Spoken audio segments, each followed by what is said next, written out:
अस्सलाम वालेकुम, सानिया टाइम में खुशामदीद। उम्मीद करती हूँ कि आप सब खैरियत से होंगे। सबसे पहले मेरे चैनल को सब्सक्राइब करें, वीडियो को लाइक करें और बेल आइकन को प्रेस कर दें।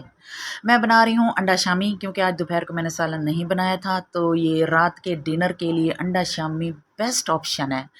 घर में अगर कबाब पड़े हैं तो आप 4-5 अंडे लें और ये रेसिपी ट्राई करें। थोड़ा सा प्याज और थोड़ा सा टमाटर और उसमें मसाला जात डाल दें। उसके बाद आपने ना इसमें डाल देने हैं शामी कबाब। मसाला जब भुन जाए, मिर्च वगैरह खुशबू आने लगे, उसके बाद कबाब डाल दें। मैंने कबाब को थोड़ा सा ना स्टे दिया, क्योंकि ये मैंने फ्रीज़र से निकाले थे और है ना ये थोड़े सॉफ्ट हो गए। उसके बाद फिर मैंने इसमें ना 4 अदद अंडे डाल दिए।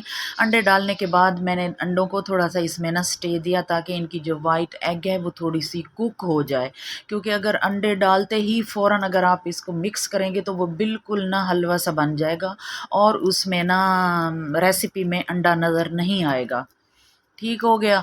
उसके बाद फिर इसको ना हल्का हल्का मैंने मिक्स किया। इसके बाद मैंने इसके ऊपर 4-5 कुटी हुई हरी मिर्चें डाली, इनको मिक्स किया। उसके बाद फिर मैं ना इसके ऊपर डाल दिया मैंने हरा धनिया और बिल्कुल नीचे दम वाली आग पे मैंने इसे बनाया और ये बहुत मज़े की बनती है। बच्चे बड़े सब शौक़ से खाते हैं, ऐसे लगता है जैसे कोई बाज़ार से या किसी होटल से कोई चीज़ ऑर्डर की हो। मेरी रेसिपी कैसी लगी है? वीडियो को लाइक करें, चैनल को सब्सक्राइब करें, अपना बहुत सारा ख्याल रखें।